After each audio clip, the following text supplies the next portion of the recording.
الحمد للہ رب العالمین والصلاة والسلام علی افضل الانبیاء والمرسلین اما بعد۔ امام کو اس کی غلطی سے آگاہ کرنے کے لیے مردوں کو سبحان اللہ اور عورتوں کو تالی بجانی چاہیے۔ حضرت ابو ہریرہ رضی اللہ عنہ سے مروی ہے کہ رسول اللہ صلی اللہ علیہ وسلم نے فرمایا، نماز میں اگر کوئی ضرورت پیش آ جائے تو مردوں کے لیے سبحان اللہ کہنا اور عورتوں کے لیے تالی بجانا ہے۔ اسے بخاری اور مسلم نے روایت کیا۔ خاوند اور بیوی بھی ایک صف میں نماز ادا نہیں کر سکتے۔ حضرت عبداللہ بن عباس رضی اللہ عنہما سے روایت ہے کہ میں نے نبی مکرم صلی اللہ علیہ وسلم کے ساتھ نماز پڑھی۔ حضرت عائشہ رضی اللہ عنہا نے ہمارے پیچھے باجماعت نفل نماز ادا کی، جبکہ میں رسول اللہ صلی اللہ علیہ وسلم کے پہلو میں کھڑا ہو کر آپ کے ساتھ نماز پڑھتا جاتا تھا۔ اسے نسائی نے روایت کیا۔ عورت کا اذان دینا سنت سے ثابت نہیں۔ عورت عورتوں کی امامت کروا سکتی ہے۔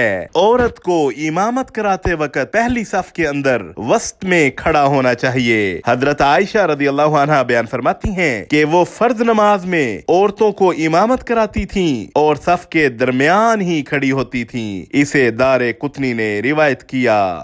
وصلی اللہ علی النبی الکریم۔